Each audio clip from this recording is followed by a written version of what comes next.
우리가 러우전을 하면서 우크라이나 편을 들고 러시아 제재에 동참했던 것은 외교적 실책이거든요. 러시아가 생각하는 큰 구상에 우리나라가 가장 영향을 많이 행사하고 있는 거예요. 러시아 입장에서는 우리 무기들이 장난이 아닌 입장이죠. 지금 K방산과 러시아와 나토 이 관계가 신문에 나오는 그냥 재미있는 스토리가 아니고 매우 실질적인 관계다. 나토 방안에서 논의된 이야기들은 어떤 것들이 있나요? 예, 나토 방안, 마크 루테 총장이 방문한 건 아니고, 마크 루테 총장은 이제 전화 통화는 많이 했고요. 지금 지난주에 방한했던 게 이제, 나토의 30개국에 이제 각 대사가 있습니다. 각국에서 나토 대사를 이제 지명을 해요. 그러니까, 나토 대사가 이제 32명이 있는 거죠. 근데 그 중에 30명이 이제, 인태 파트너국, 인도 퍼시픽 파트너국 포로 해가지고, 한국, 일본, 호주, 뉴질랜드에 이제 쭉 돌아가면서 순차 방문을 했습니다. 오는 김에 이제 한 바퀴 돌아온 거죠.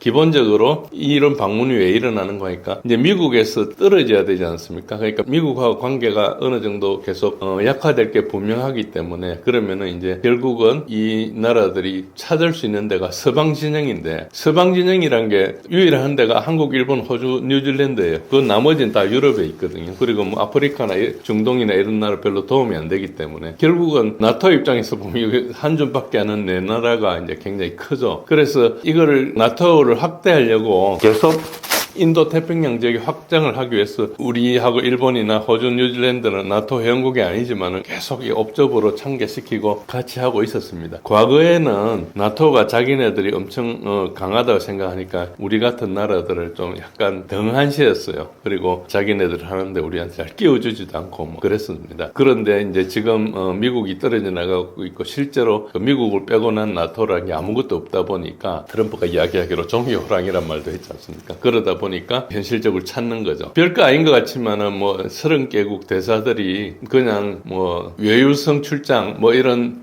것처럼 보이지만 실제로는 사실은 다 돌아본 거거든요. 그래서 첫 번째 어제는 이제 러우 전쟁 관련해서 한국이 실제로 뭘 했는지 이런 것에 대해서 이제 좀 이야기를 하고 그리고 앞으로 좀 어떻게 할 건지 그래서 155mm 포탄 추가 지원을 논의하고 그러니까 한국, 일본, 호주, 뉴질랜드라 하지만 실제로 한국밖에 없어요. 그러니까 일본은 이때까지 무기를 생산해가지고 다른 나라에 파는 것이 법적으로 금지되어 있었거든요. 그래서 일단 전수방위 개념 때문에 계속 미루다가 이제 최근에는 이제 그 법도 바꾸고 이제 하고 있죠. 아직까지는 저게 이제 현실화되려면 시간이 좀 걸리겠죠. 일본이 뭐 기술은 꽤 많이 있는데 어쨌든 지난 80년 동안 해온 그게 아직까지 있기 때문에 결국은 뭐 호주도 뭐 자기네 수출하는 게 별로 없고 결국 한국밖에 수출하는 나라가 없어요. 어째 보면 방산 자체가. 그런 측면에서 좀 굉장히 중요하죠. 그리고 이제 한국은 155mm 포탄을 실제로 미국한테 지원해 우크라이나로 간접 지원한 측면이 있고 하니까 이것도 이제 계속 추가 지원을 논의하고 있고 그러니까 나토 회원국이 그거를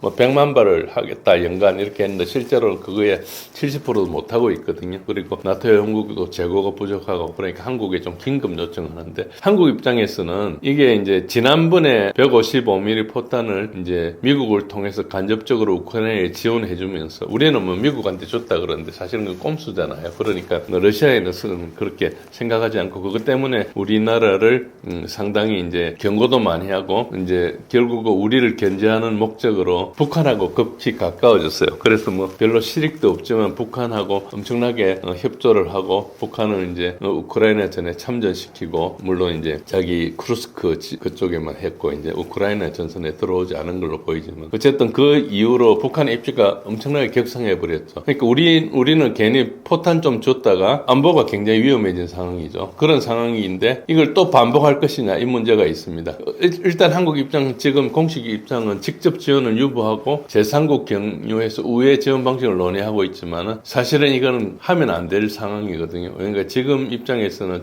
정세를 잘 분석해가지고 판단을 해야 되는데 이거 계속 그 나토에서 요구한다고 들어줄 상황이 아니고 우리가 그걸 들어주더라도 그냥 들어줄 게 아니고 러시아 관계 손상되는 것보다 훨씬 큰 이익을 받을 수 있는 그 레버리지라고 생각해야 됩니다. 그러니까 이거를 그냥 뭐 생산해가 준다. 지금 가장 부족한 게 가장 긴급한 것에 대해서 우리가 어째 보면은 칼 손잡이를 쥐고 있는 셈이잖아요. 그러니까 이걸 잘 활용해야 되는 측면이 있죠. 그래서 측면이 있고 이제 K9 자주포는 우리가 계속 이제 팔아왔던 것이거든요. 그래서 이것에 대해서 이제 추가 공급 요청이 있는데 이 문제는 정상적인 판매 같은 경우는 그냥 계약을 하면 되는데 이게 이제 물량이 모자라면은 유럽 나토 회원국이 조금 빨리 우리한테 달라.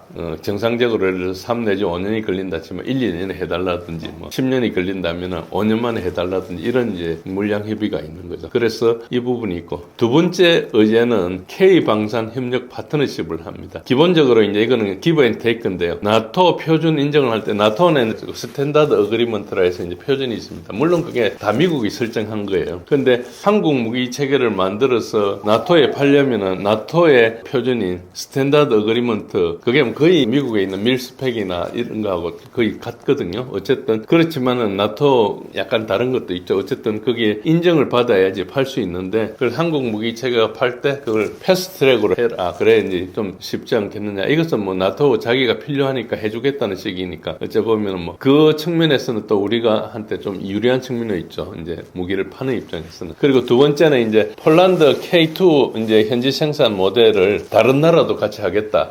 즉, 뭐, 아까 말한 좀 작은 나라 있지 않습니까? 루마니아나 그리스나 이런 나라도 자기네들도 그걸 하면 산업을 좀 일으킬 수 있고 공동 생산을 하고 이제 현지 생산을 하면은 일자리도 만들 뿐더러 그 노하우가 생기니까 다른 일을 할 수가 있는 거죠. 그러니까 이제 그런 요구를 하고 있죠. 그러니까 저 나라들은 무기를 생산할 능력이 전혀 없는 게 바르샤바 조약에서 나왔거나 나토에 있을 때도 저 뒷저력이 있었기 때문에 자기네 거의 생산할 능력이 없었어요. 그냥 미군한테 의지했던 그런 것이죠. 그래서 이제 그런 부분에 대해서도 와서 어떻게 좀 잘할 수 없겠느냐 이게 협조를 구한 것이고요. 그리고 이제 나토하고 한국 사이에 사이버 정보전 협력에 대해서 MOU를 맺는다. 뭐 핑계는 북한 해킹에 공동 대처한다는 것이지만은 사실은 그 발틱 삼국하게 이제 에스토니아 같은 데 하고 거기가 이제 사이버 문제 때문에 상당히 오랫동안 거기가 주도를 하고 있었어요. 그래서 어느 정도 우리가 업적으로 여러 번 참여하고 있기도 했었는데 이 부분을 조금 더 이제 격상시킨다 이런 측면이 있죠. 잘 보면은 우리하고 협력을 하기 위해서 여러 가지를 염출할 수 있는 것을 가져왔다 이렇게 볼 수 있습니다. 그리고 세 번째 의제는 북한과 러시아의 군사 협력하고 있는데 이거를 조금 더 이제 전면에 내세우려 그런 것이죠. 그러니까 우리는 남은 나라 전쟁하는데 끼어들지 않겠다 이런 입장이고 이제 유럽 입장에서 러시아를 공격해야 되는데 한국을 자기 편으로 끌어들여야 되는데 북한과 러시아가 이렇게 협력하면 한국한테 나쁘니까 이런 식으로 한국도 나토를 도와줘야 되지 않나 이런 약간 어느 정도 맞지 않는 이야기를 하고 있는데 어쨌든 기본적으로는 이제 우리가 6.25 때도 어느 정도 유럽의 나라들한테 조금 도움받은 것도 있고 그런 측면이 있기 때문에 완전히 우리가 칼로 이렇게 물 자르듯이 할 수 없는 그런 측면이 있거든요. 그래서 이제 이런 걸 이제 슬그머니 들고 왔죠. 그래서 북한의 포탄이나 미사일을 러시아한테 공급한 현황을 공유한다. 사실 이것도 뭐 일부 들어온 걸 가지고 엄청 부풀려 가지고 이렇게 하는데 그 나토 정보기관이 이런 거 할 때 또 정보 조작도 많이 하거든요. 그렇지만 어쨌든 입장하는 자료를 보여주면은 한국 정보기관도 그걸 보고 이렇게 같이 교차를 하는데 이거는 서로 공동의 위협을 좀 높이겠다 이런 방안이 측면을 봐야 됩니다. 그래서 저거는 냉철하게 이렇게 볼 게 아니고 약간 조금 의심을 가지고 볼 필요가 있고요. 어쨌든 대응 방안은 북한 IT 인력이나 해킹 수익 차단을 위해서 공동 제재를 강화하자. 이것은 하나의 공통적인 이익이죠. 우리도 이제 북한이 IT 인력이나 해킹 수익을 얻는 것을 우리한테 좀 불리하니까 이걸 막는 것은 좋죠. 근데 이제 러시아 북한 거래를 이유로 나토의 대러 추가 제재에 대해서 계속 한국한테 요구를 하고 있죠. 동참해달라. 근데 사실은 우리가 이걸 냉철하게 끄야 됩니다. 그러니까 우리가 러우전을 하면서 우크라이나 편을 들고 러시아 제재에 동참했던 것은 외교적 실책이거든요. 우리가 미국이나 나토의 압력에 못 이겨서 한 측면도 있지만 그러나 사실은 끊을 수 있었는데 있었는데 그때 잘못 끼어 들어간 거예요. 문재인 정부 때부터 윤석열 정부 때까지 그리고 이제 지금 현재 이재명 정부까지 정책은 연속적으로 하고 있는데 엄밀하게 이야기해서 지금 그것 때문에 우리 안보가 좀 위험해졌기 때문에 사실은 냉철하게 지킬 필요가 있는데 너무 이제 끼어 들어간 측면이 있죠. 다시 한러 관계를 복원해야 되고 이런 시점인데 지금 나토가 다시 그 과거에 했던 정책을 이제 연속성상에서 더 강화하려고 하고 있기 때문에 우리가 이걸 무조건 들어줄 사항이 아니고 굉장히 이제 냉철하게 봐야 될 그런 측면이 있습니다. 어쨌든 이 세 가지 의제를 보고 이제 한국 협상을 성과로 보면은 표면적으로는 나토하고 포괄적인 파트너십 패키지 ITPP라 그럽니다. 이걸 업그레이드를 합의했고 그래서 뭐 우리가 기존 라인에서 보면은 성공을 한 걸로 볼 수 있습니다. K 방산에 나토 표준 인정에 패스트트랙을 하겠다. 그러면 이게 최소한 몇 달이라도 빨라지겠죠. 그런 측면이 있지만은 이제 더 깊은 측면에서는 이게 이제 약간 어느 정도 선을 그어야 되는 거죠. 깊이 있게 빠져들어갈 수 없고 그리고 지금 전쟁에서 러시아가 이기고 그 유럽에 대해서 러시아 영향이 막강해지면은 지금 협력하는 것이 나중에 우리한테 거꾸로 돌아올 수도 있거든요. 그래서 우리가 이해관계를 따져서 뭐 꼭 이념적이 아니더라도 이해관계라도 따지겠다 이런 측면에서 들어갈 수는 있는데 굉장히 신중을 기해야 되는 그런 측면이 있습니다. 러시아는 K방산의 부상을 단순 수출 확대가 아닌 전략적 변수로 인식하고 있나요? 예, 러시아는 굉장히 우리가 하는 것을 굉장히 주목하고 있습니다. 그러니까 러시아 입장에서 보면은 미국이 큰 나라고 그리고 유럽에 있는 나라는 아무 나라도 아닌데 그리고 이제 물론 돈을 대주고 엄청나게 우크라이나를 지원하고 있죠. 그런데 이게 실제로 지원하는 나라는 아까 말한 전체 중에서 우리나라가 가장 많이 지원을 해줘요. 그래서 우크라이나 전장에서 직접 예를 아직까지 뭐 K9 자주포나 K2 전차가 우크라이나에 들어간 건 아니지만은 폴란드나 그 인근에 배치되어 있지 않습니까? 결국은 그게 잠재적으로 러시아 전선에 영향을 줄 수 있기 때문에 이제 꼭 어떻게 비교할 수 있는 그러니까 앞줄에는 아직까지 그 전선의 맨 앞에는 뭐 우리 무기가 하나도 안 들어가 있는데 그 다음 줄에 이제 우리 무기가 쫙 깔린다고 볼 수 있는 거죠. 특히 폴란드하고 발틱 3국 쪽에 많이 가게 되는데 거기가 잘 보면 지금 가장 다음 어째 보면은 플래시 포인트일 가능성이 있거든요. 그게 이제 나토의 동쪽 전선인데 그걸 이제 강화하고 있죠. 폴란드가 K2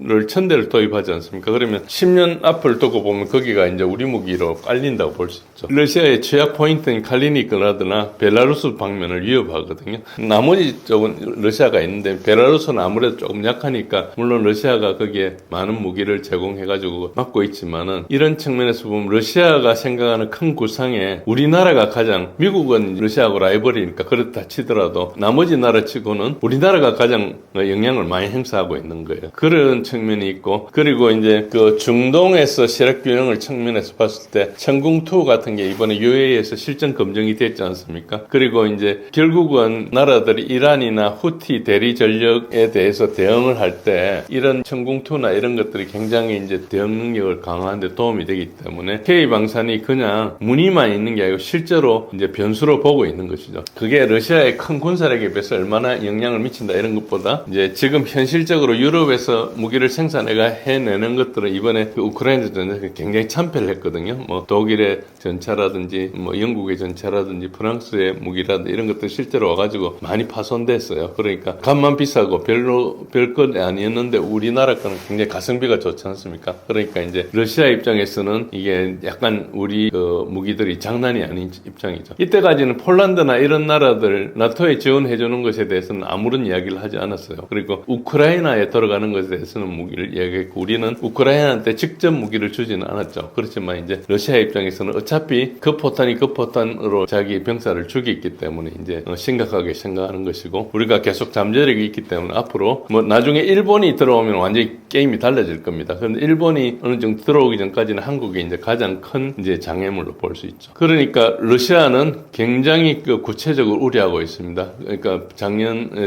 지난 3월 달에 클렘린의 성명을 내기를 뭐라 했는 거니까 K 방산의 나토 편입은 동북아 불안정 요인이다. 무슨 말인가 하니까 네가 무기를 계속 생산해가지고 그 유럽으로 주면은 북한을 통해서 위협할 수 있겠다 이런 이야기를 하는 것이거든요. 그 러시아 외무부에서 한국이 우크라이나 무기를 공급하면 상응 조치를 하겠다 이 경고는 4년 전부터 계속 경고했습니다. 그리고 이제 북한을 활용해가지고 한국 방산 확대 반작용으로 북한 군사 도발 카드를 압박하는 것. 잘 보면은 이런 게 있을 때마다 북한에서 미사일 발사를 하고 하는데 자기네들 어차피 시험 발사할 거를 닦고 타이밍에 맞춰가 이렇게 하고 있거든요. 그렇단 말은 러시아가 이제 우리를 견제하기 위해서 북한을 지금 굉장히 적극적으로 활용하고 있거든요. 북한이 뭐 러시아한테 무슨 도움이 됐다기보다 러시아가 북한하고 굉장히 밀착함으로써 우리를 이제 압박하는 것이고, 그리고 비공식 입장은 뭔가 하니까 러시아는 지금 유럽하고 관계가 굉장히 나빠졌지 않습니까? 그래가지고 아시아 쪽으로 눈을 돌려야 되는데 뭐 중국밖에 없어요. 사실은 중국하고 인도하고 뭐 이란 이렇게 있는데 전쟁이 있고 아직까지 한국만큼 강한 나라가 없지 않습니까? 일본하고 러시아 관계를 맺으려 하더라도 일본하고 러시아는 100년 전부터 전쟁을 했던 숙적이잖아요. 그러니까 그 관계는 우리 관계가 좀 다르죠. 근데 한국은 사실은 러시아하고 그다지 나쁜 관계가 아니거든요. 물론 6.25 때 뭐 소련 전차를 해가지고 전쟁을 했지만은 한러 수교하면서 그 대부분 퉁친 상황이고, 유럽이 아시아 쪽으로 돌려야 되는데 지금 중국밖에 없는 입장이거든요. 그러니까 한국하고 러시아 관계가 너무 나빠져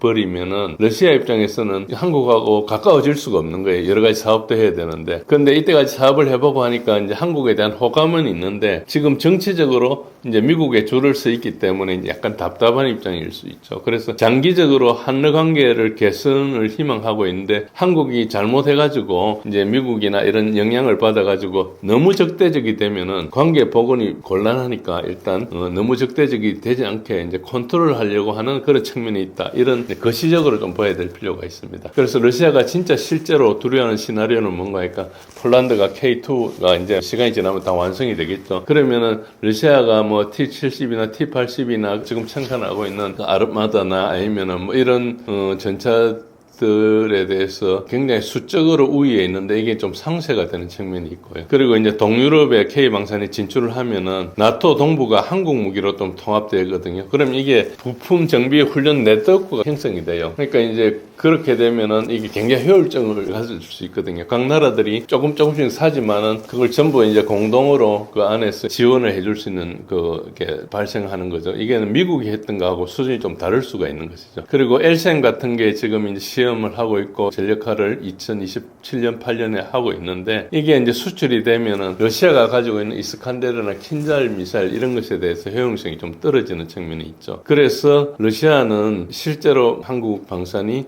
유럽 쪽에 오는 것에 대해서 어느 정도 그럼 완전히 막을 수는 없어요. 그러니까 우리가 전쟁에 개입하는 게 아니고 무기를 대해주는 것 자체는 우리 주권에 해당되기 때문에 할 수 있는데 이제 장기적으로 보면은 별로 좋은 건 아니죠. 그래서 러시아는 일단 외교적으로는 계속 한국한테 러우 전쟁에서 중립을 유지해라 이걸 압박을 하고 있고 무기 공급을 자제해라 이런 걸 요구하고 있습니다. 그리고 이제 경제적으로는 한국 기업이 러시아 시장에 잔류를 계속 하도록, 그래서 러시아 시장에 큰 거 나라 입장에서 보면 러시아 시장에서 어느 정도 있는 거하고 방산 수출하고 좀 트레이드를 해서 약간 유인한 측면이 있죠. 그러니까 북한이나 이런 걸 통해서 이제 압박도 하고 그러니까 채찍으로 볼 수 있고 당근으로 보면은 한국 기업이 러시아 시장에 좀 이제 계속 잔류를 해라. 그러면은 약간 이게 당근이 되겠죠. 그리고 이제 북한 카드를 계속 써가지고 북한은 이제 어차피 도발하는 것을 하나의 이제 자기네 정치적인 레버리지로 활용하고 있기 때문에 북한 위협이 계속 올라가면 한국 방산 자원을 우리가 내부적으로 쓰기 바쁘지 않겠습니까? 그래서 이거를 이제 시도하고 있는 이 지금 K 방산과 러시아와 나토 이 관계가 뭐 그냥 신문에 나오는 그냥 재미있는 스토리가 아니고 매우 실질적인 관계다 이렇게 이제 생각하시면 되고요. 한국의 전략적인 함의는 뭔가 표면적으로는 러시아가 강하게 반응하니까 K 방산이 전략적 게임 체인저임을 러시아가 선제로 인정하는구나. 그래서 우리가 어깨가 들썩해질 수도 있고 또 한국 입장에서는 러시아의 압박을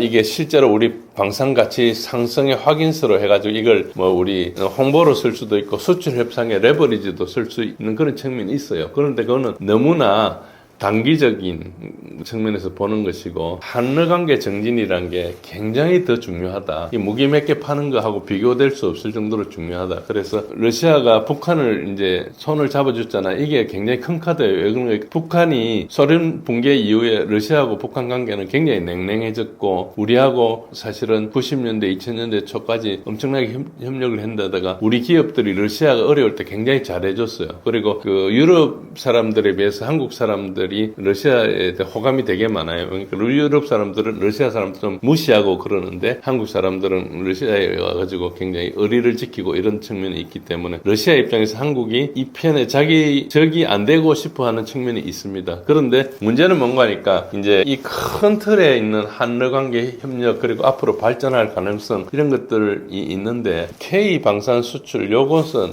경제적으로는 사실 얼마 안 되거든요. 그러니까 이것을 혹시 돈 벌려고 한다 이런 생각을 하면은 그건 잘못된 거고 우리도 이제 안보를 계속 정진해야 되기 때문에 시장을 뚫어야 되고 그것은 우리 안보에 도움이 되지만은 장기적으로 보면은 그 한러 관계가 정진되면 대북 억제에 러시아가 굉장히 큰 역할을 합니다. 미국이 여기서 군대를 주둔시켜 가지고 북한에 억제하는 것은 확장 억제나 여러 가지 실질적인 억제지만 진짜 큰 억제는 러시아가 북한을 통제하는 것이거든요. 그 전까지 계속 러시아는 북한 핵 이런 거 할 때부터 굉장히 그 제재에 동참하고 우리 편을 굉장히 많이 들어줬어요. 그런데 그 모든 것들이 그러니까 무기 때문에 유엔 제재하고 할 때 러시아 벌목공들 다 쫓아냈고 그랬지 않습니까? 북한 그 노동자들 그런 거 다 협조해 줬었어요. 그 국제 공조의 그 틀 안에서. 그런데 갑자기 완전히 그 제재에서 탈피해 버렸죠. 그리고 러시아가 북한의 보호국이 돼 버린 셈이에요. 그리고 미국도 못 건드리고 아무도 못 건드리는 상황이 돼 버린 거죠. 그게 왜 그러냐? 우리가 포탄 준 거예요. 155mm 그것 때문에 그런 거예요, 사실은. 그러니까 155mm 뭐 몇백만 불 준 게 그 돈이 얼마 되겠습니까? 그것 때문에 엄청나게 큰 걸 잃은 거거든요. 그래서 그거를 엄청나게 외교적인 실수고 뭐 꼭 우리가 미국하고 영향권에 있기 한미 동맹 때문에 할 수 없이 러시아 제재에 동참하고 우크라이나 지원을 동참하고 했지만은 그거는 50등 정도밖에 안 돼요. 그러니까 그거는 큰 문제가 아닌데 이제 무기를 준다든 이런 것들은 이제 굉장히 큰 거기 때문에 이 부분을 잘 생각해야 됩니다. 그래서 포탄 지원이나 무기 지원은 레드라인이다. 이게 굉장히 중요하고 러시아가 미국이나 중국처럼 강대국은 큰 나라는 아니지만은 자원을 많이 가지고 있고 과학기술이나 무기체계가 엄청 발달해 있거든요. 우주기술은 거의 세계 최고 탑급이잖아요. 지금도 뭐 우주정거장은 러시아가 운영하고 있잖아요. 그러니까 우리하고 러시아 관계는 상호 보완적이기 때문에 이제 굉장히 우리가 얻어야 될 게 많은데 너무 단견적인 거 보지 말고 물론 우리도 우리 주권이 있기 때문에 러시아가 이야기한다고 시킨 대로 들을 사항은 아니지만은 우리가 자체적으로 판단하더라도 어차피 미국 말을 무조건 듣는 것보다는 그리고 나토 이야기를 무조건 듣는 것보다는 그걸 만약에 들어주더라도 레버리지를 이용해가지고 큰 걸 얻고 이걸 포기해야 되는 것이 그냥 가볍게 다룰 사항은 절대 아니다. 이렇게 이제 볼 수 있습니다.